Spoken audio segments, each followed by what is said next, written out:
Hey guys, welcome back to day 2 of us being at B&R Store 1 in Corvallis, Oregon, and I'm here with the site manager, Jeff Mackie. Jeff, thanks a lot for letting us be here again. Glad you're here. Yeah, and today we're going to be focusing on kind of the inventory process moving into dismantling, I think. And so as we start to go through this process, we're excited to kind of take you on a tour here and virtually show you what B&R does here at this facility. So let's do it. Let's go.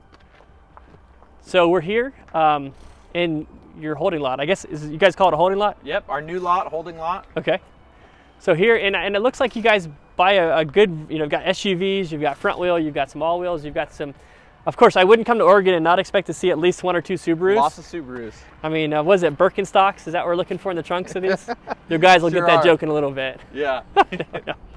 So, yeah, so you got Jaguars, you've got Europeans, you've got, now what's the makeup here in Oregon? Is it kind of a mixed bag, or is it a little bit domestic over foreign, Asian, European? I think it's all over the place. We've got some very rural areas that bring in a lot of older trucks and newer trucks as well. And then a lot of the metropolitan areas, Portland, Eugene, we're buying up in those areas, which bring in a lot of the, more urban cars, a lot of Subarus, and just all varieties. Oh, and then you have these. And we've got those, yeah. Yeah. Got Hummers, got a little bit of everything. Yeah, so, it's absolutely that's impressive. I mean, I like Hummers, they're nice. I think they're really good, like, it's like the $5 rev. And then we've got some truck beds obviously up on the rack over there. Got a lot of truck beds. We're always looking for an opportunity to pick those up. Are those NTOs, like new takeoffs? They are. Got those from a fleet service, so. What's the rust out here? Is it? None. I don't want to say none. Of course it is. But it's very rare for us to see any rust on a vehicle, and if we do see it, typically that we can track that vehicle back to the Midwest somewhere. Yeah. Somewhere east of the Rockies. That's great. Good for you, because I know all of our people up in New York, actually just north of Pennsylvania, all the way out west into the Rockies essentially. You guys can't even hold on to a vehicle for like 5 years without the bottom of that rust coming through, or the truck beds just eating up. We will ship you a container out east. So if you need parts and you want to stock, just give us a ring. There we go. Got to plug it. Give us a ring. So you guys are inventorying these vehicles. At the point of time when you're inventorying these, are the inventory guys, they're using paper, they're using a buddy, they're using a system? We use Inventory Buddy. Okay. And they're going through, we inventory anywhere from about 140 to 160 parts per vehicle. Seriously, yeah. Okay. Legitimately, we're going through, we're going to find the money.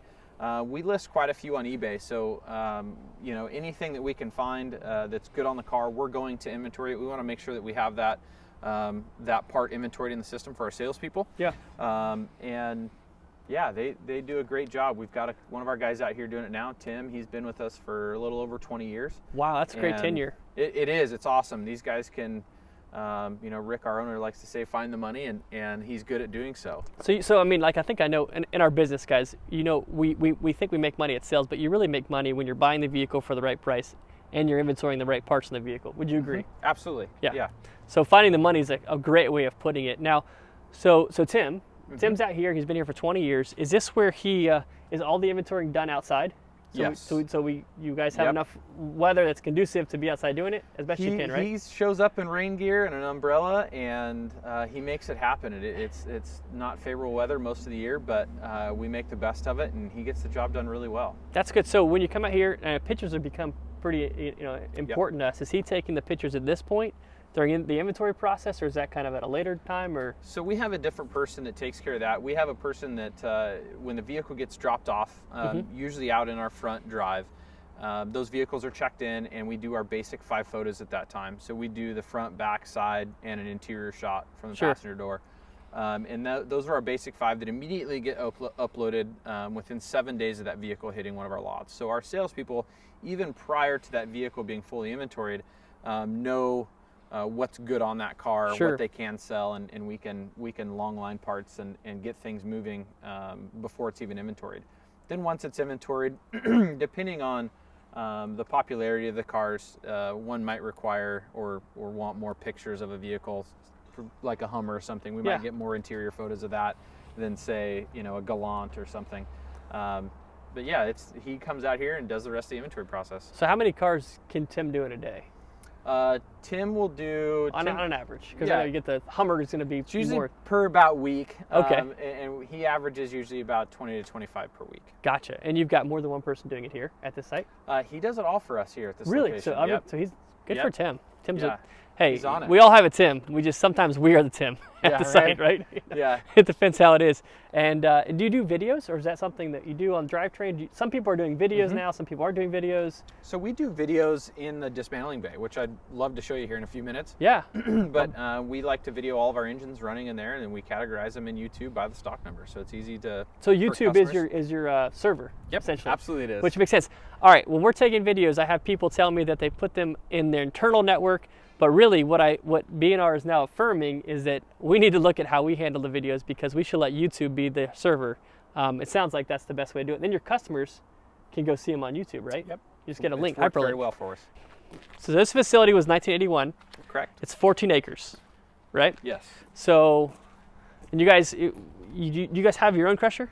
We don't. We hire it out. Okay, but we'll get to there, because obviously we're Sure. not going there right now, and I jumped the gun. But we're going to walk into your dismantling facility and kind of look at how this process works for B&R. Is this standardized across all of the operations, or is this something that each store kind of handles it differently?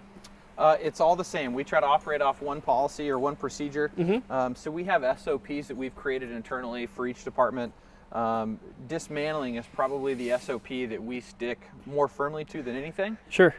We know that that's where we can catch errors in inventory or see things that maybe Hold the on, buyer- that's critical. that's a critical How one. many times do we inventory it, think it's right, and then we just put our heads down and don't give anybody the opportunity to correct the mistake if there was one that was Yeah. made?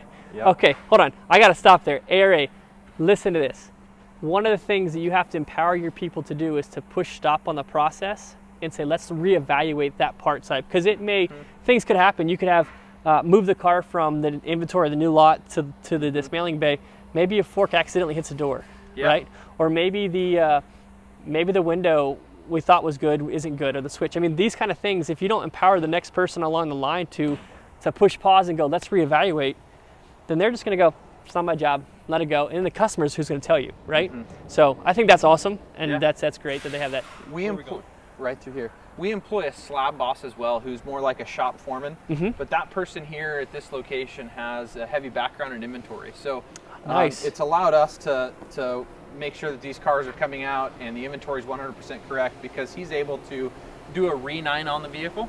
So before that vehicle comes out of the bay and Yeah. out into the yard, we're going to go through the entire inventory list that Tim's done for us and make sure that every part is accounted for and as good as he said it was. Nice. So So Jeff, we're in your dismantling bay.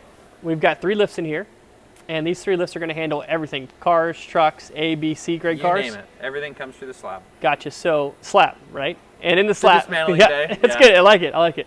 So these cars are coming in here, and we're dropping K-frames, right? Engine transits are coming down with the Yep. suspension. Do we leave the suspension on, or we drop You know, it? it depends on the vehicle. We use the data that we have within Hollander or within PowerLink Yep. To look at what's going to sell within the next 6 months. If we've got a high demand on those parts, regardless if it's a K-frame, rear axle, a door, a window regulator, you name it, if we've got data on it, we're going to pull it and stock that part immediately.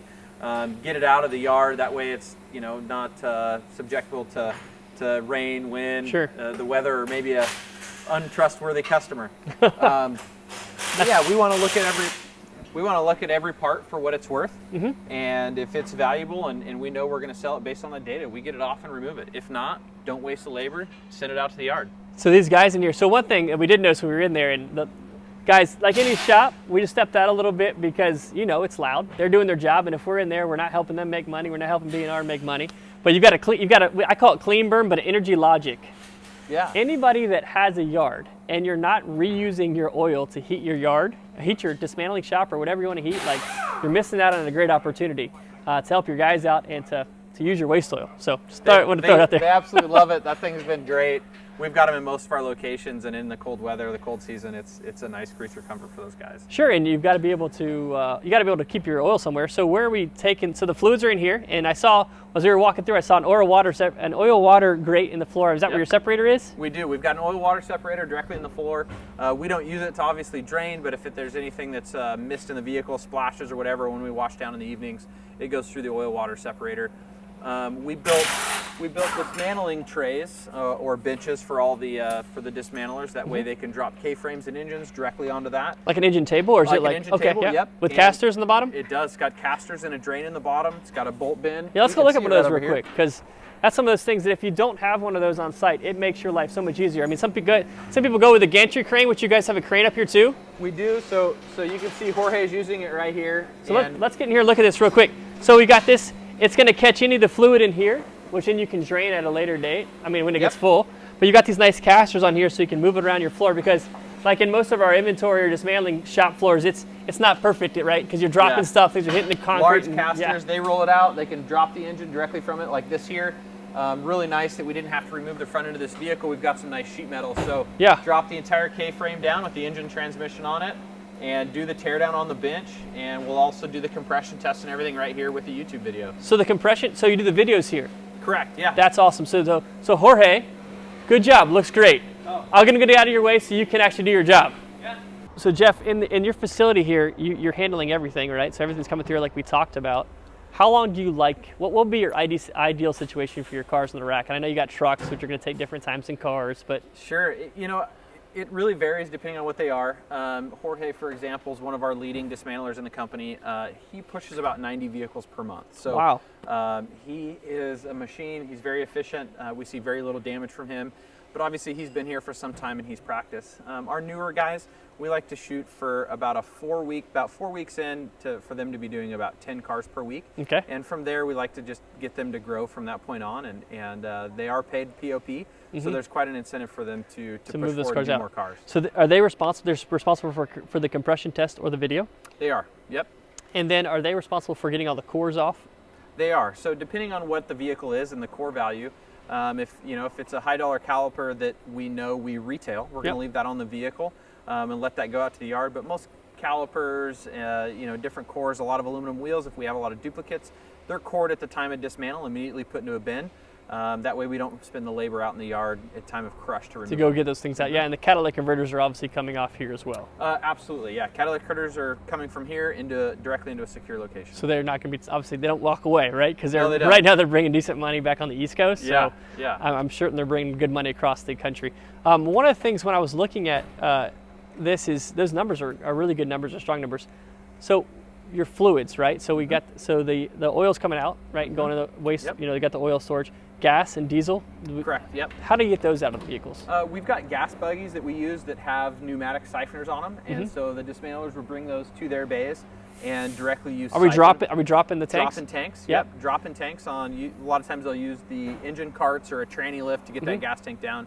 And then we're using those pneumatic siphoning tools to get them out, to extract the diesel. And the Freon, obviously get the Freon out with the Freon machines? At the time of inventory, so when that vehicle comes into the back, into our inventory lot, we've got one of our forklift operators that brings those new vehicles in, and he immediately removes that. That way, if there is something sold out of in-lot, there's no question that everything's already been evacuated from the system. Yeah, so guys, no mistakes. So listen, if you guys are not doing these things, make sure that we are handling the fluids, the Freon, the right way, and then not only handling them the right way, but we're storing them the right way, because those are issues that as recyclists, as professional automotive recyclers, we need to be on our A game with, and that's not something we need to joke around with. And like B&R handles them you got SOPs, you've got things in place to make sure we're all on the same page. So listen, so as you're looking through all those things we just mentioned, remember, go to ARA University. We have that thing, it's free to ARA members, there's no cost, and you have the right and the privilege to go in there and see how to handle your fluid evacuation stuff. We just put a new module on there, and you'll be able to check it out really shortly to see how we should be handling all of our fluids. And so ARA University, I'm plugging it right here. So anyways, that's what it is. So they're dropping, so here's a question. This is a big one for us. When they come, so at our facility, when those cars come out of dismantling, no suspension is left on the cars. Every rear end out of the truck is taken up and put on a pallet. You're leaving the rear ends on the trucks, and so in the suspensions, you unbolt a little bit, you unloosen them up, or you just kind of? Yeah, we'll loosen U-bolts and things in the rear, leaf springs that we know they're going to sell. The amount of vehicles that we're processing, we just don't have the space to house every single one. Sure. We might pull that occasional Jeep Wrangler front axle that we know is going to sell that's high dollar, or that dually rear end out of a late model Dodge. But for the most part, they go out to the yard.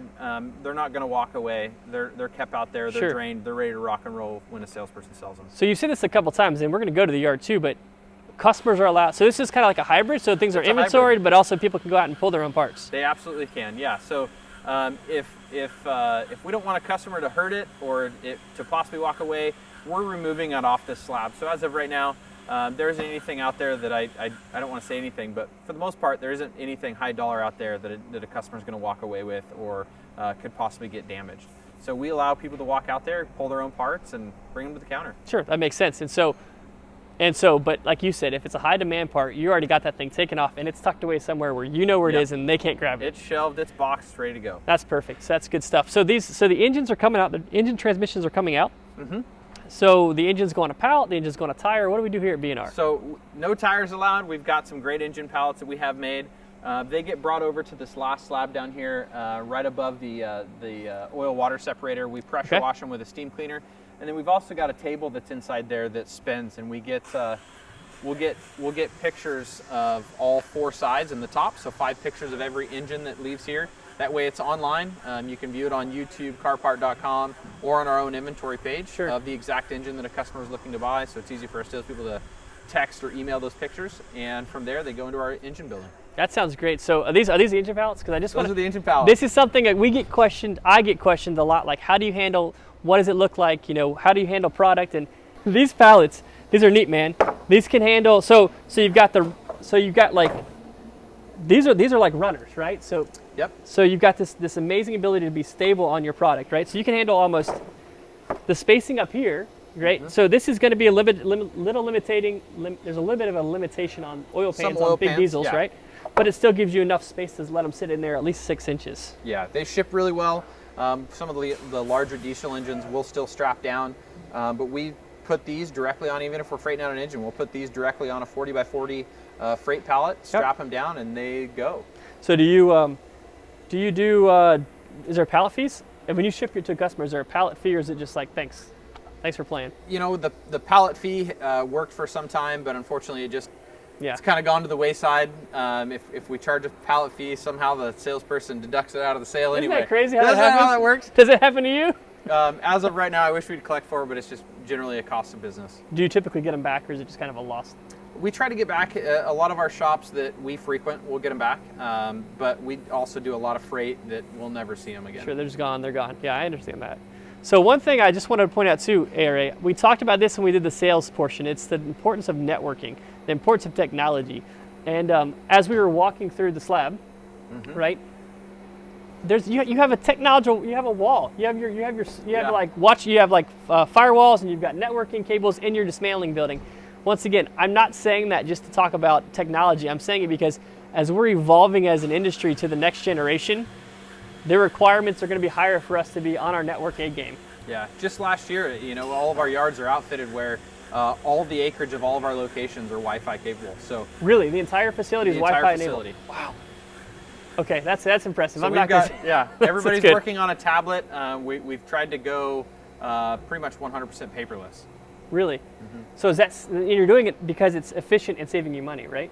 Yeah, it's definitely saving us money, but it's very efficient, and it's instant communication. So, you know, we see that in this slab where we're divvying up work orders or our shop orders to our guys via our tablets. Same with parts pullers. Sure. Now that's something we need to, like, when you look at our industry, you know, sometimes we're always 5 to 10 years behind other automotive segments, if that makes sense. Yeah. But we're getting close to being paperless, and I think that's something that we may never get to that point of being ultimate paperless, but as the more and more you can move closer to that, it's giving you a competitive advantage, just being able to have real-time data changes. Yeah, technology's coming our way. Jim McKinney, Easy Suite, did a fantastic job. Got to plug him. There we go. They've really set us up well, and their software right now is just seamless. It works really well for us. That's great, and that's something you need right now in today's day and age. So the cars are coming out of dismantle. They're getting ready to leave. We use forklifts, we use loaders. I've seen a lot of forklifts, not a lot of loaders. No loaders. I think we've got one facility of 19 that uses a loader. We use the Heister 155 as kind of our go-to at most of our yards. Yep. Works really well. We set them out in the yard and get them out there. When the vehicle's removed, we do a Re-900 process. So we'll take the inventory sheet and go through it, make sure that everything still looks good, there was no damage. The dismantlers will also note if there was any damaged or broken parts as they remove the drivetrain. That's good to know. Okay. And if there was any damage, they'd make an adjustment into the computer system, Our correct? slab boss, like I said, he's got quite a background in inventory, so he makes that change before that car leaves here. That's great. That's awesome. So I think that, guys, we're constantly hearing the theme here at B&R, and that is constant improvement throughout the process, right? Constantly improving what that car looks like.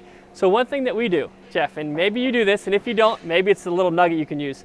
With the technology, every time, now we do have, each dismantler has paperwork.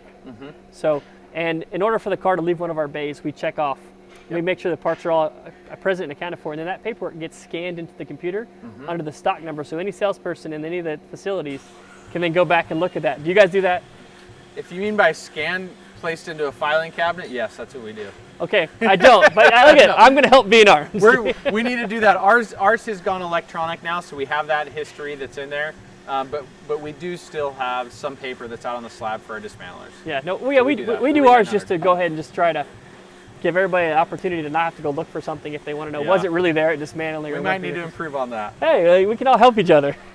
One of the big things for me I want to know is, how do we move parts from store 1 to store 18?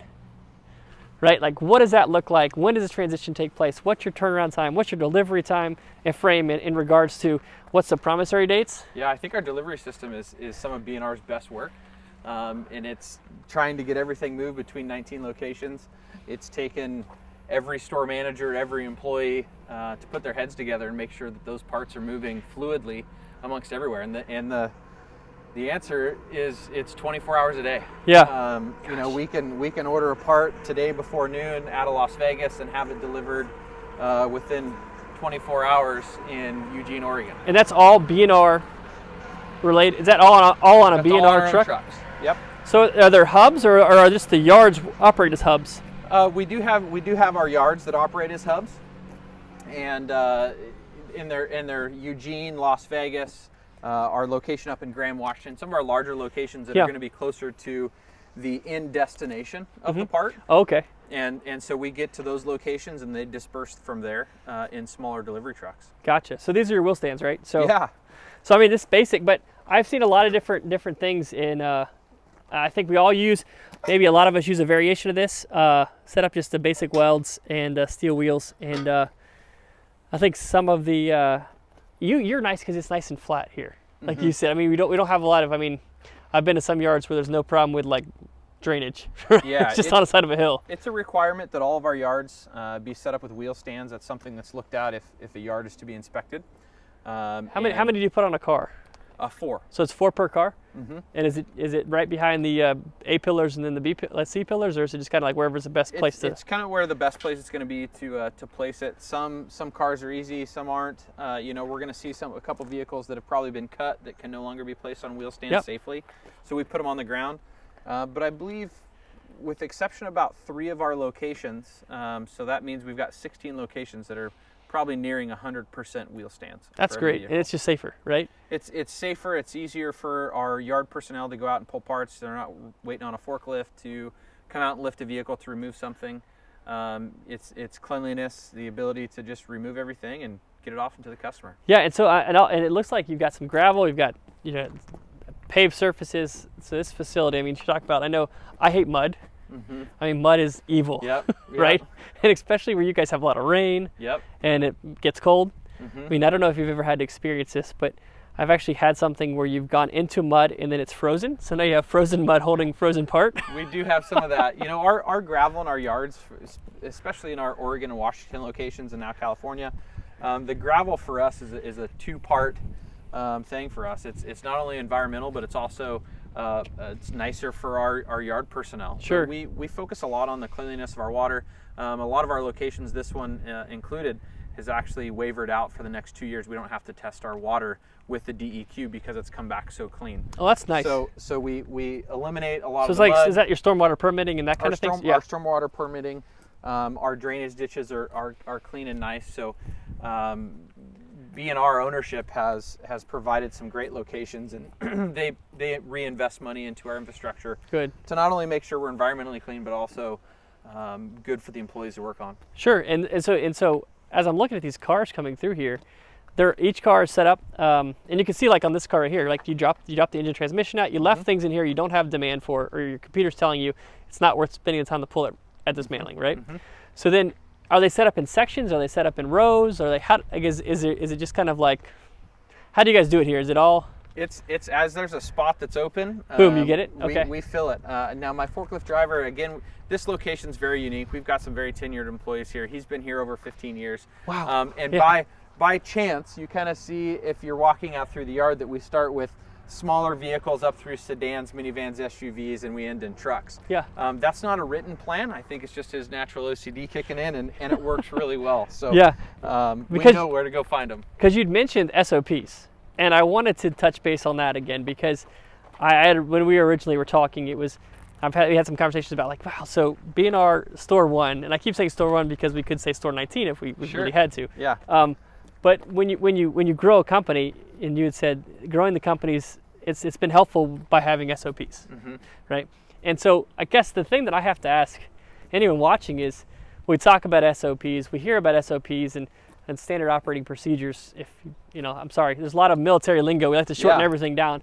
But as an SOP, how many of us have SOPs? And if you have an SOP, do you follow your SOP? Because those are the things that I think make a difference as you try to grow your company, right? As you try to uniform. And so the moment you deviate from SOPs, you may have 2 employees doing the same job, actually doing the process different. Right. And they both think they're doing it right. But in the end, the customer's not getting the same experience. That's correct. The yard doesn't have the same expectations, or maybe the expectations aren't met, and one person isn't able to have a reward like the other one may, or something like that. So I think that's vital. And this is important, guys. We see their yard cars. So we all have yard dogs, yard trucks, whatever you want to call it. And here's one, the minivan, right? It's a lot cheaper than a Ranger, isn't it? It's pretty sweet. We have a full fleet of caravans here at Store 1. So That's there's awesome. actually 4 of them. There we go, the Wave. Smokes a little bit, but she's good. But listen, you go buy a small truck today at a sale, you don't want to make that a yard vehicle because they're so expensive. But the caravans, the town and countries, those things, you can maybe pick up an older caravan for nothing. These guys love them because they keep their tools dry in the rain. They can close them. I see that. The windows are intact and the door's shut, they've got a nice vehicle. I've seen some people where they'll chop them, like do like a little hot rod where they'll cut them behind the A-pillar and then just kind of open them up. But I like the fact you put them on top, throw some bungees down, or whatever you need, and you got the tools in the back. So your guys, obviously guys in the yard are going to use electric tools. And I didn't ask, but it looked like from when we were in the dismantling operation on the slab is that those guys are using electric tools as well. Yes, they are for the most part. Okay, so do you have pneumatic in there or not? We do. We actually just switched over to a rotary air compressor earlier this year, and it's worked really well with the air tools and the tire machines in there. So they just use a little bit of both depending on what they need. Yeah, that's good. Tool. So 14 acres, and so the average thought process, I think I've heard there's different people based on how you store cars per acre. What can you put down on here for B&R Store 1? How many cars can you put on this lot? Dismantled, I guess I should say. I believe here we're close to about 2,000 vehicles. Okay. On site, and we try to turn them. It's about every 180 days seems to be like your turn time. Yeah, about 180 days a year. We're moving locations, pulling those, and running them to crush. Sure. That's going to be. You said 2,000 cars that have been dismantled, or 2,000 cars kind of in the whole process pipeline? In the whole process. Okay. We've got some that may sit a little bit longer before dismantling because the drivetrain may not be as popular. Sure. And a lot of times our dismantling bay is just running on open work orders. Oh wow! So literally they're coming in just because something's being sold that's pushed them through the system. It's been difficult to keep them caught up. Yeah, that's a good problem to have though.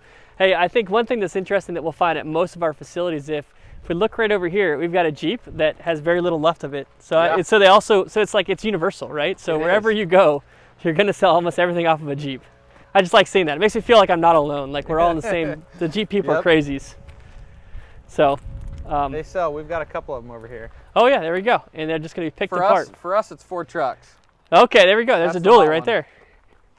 Nice dually truck sitting there. So I guess one of the things is when you go through your yard, obviously you make your money when you buy, and you're making more money when you inventory it. The dismantlers are taking off the parts we know we're going to sell. Then it's going to the yard, and we go, I think there's value still. That's why it's going here to sell some more stuff.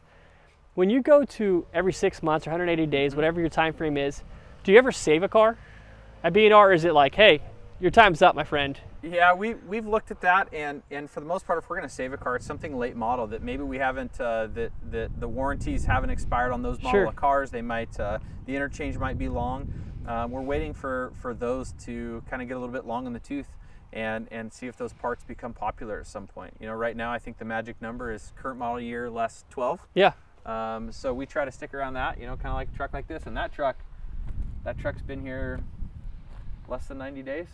I mean, look at it. I mean, quick. I mean, I'm not trying to price here, but that dually bed, if you can sell it for, not sure. I mean, the flare's got a scratch on it, but you know, I don't know, $2,500, $2,000 somewhere in there, depending on what it looks like. And actually, I guess I'm just tossing numbers out, but yeah. Not sure about markets. But well, I know that when they're not rusty to you guys on the East Coast, that's about how much they bring. So yes, that's how much it costs. That's Call good.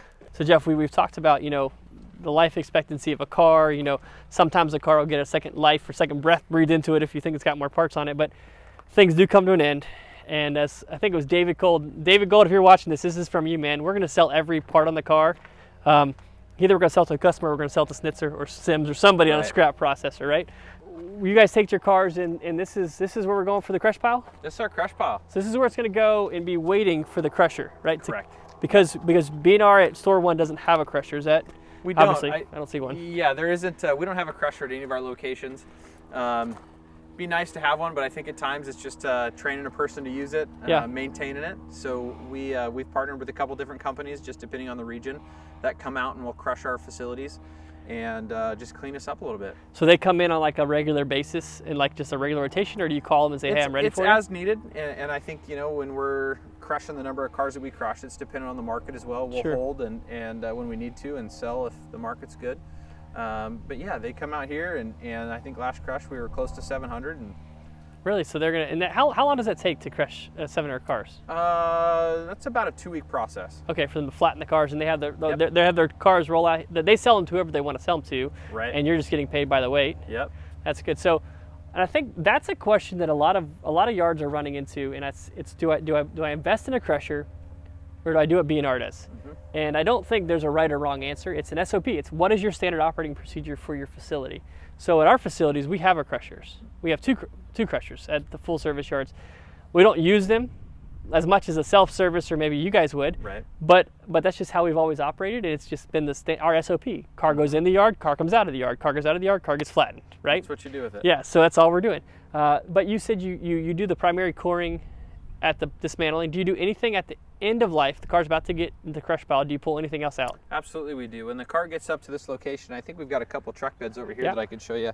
We'll pull anything of core value that's already removed. So, how do you get that? How do you know what's a pull of core value? Where do you get that information? Well, if it's any of the accessories, you know, starter, alternator, AC compressor, power steering pump, all the way down to brake master reservoir. We'll pull those out of the vehicle. Yeah. So with some of these, after the dismantling process and the Re900 process. Mm-hmm. So let's make sure we get that Re900 process down. So what? Yeah.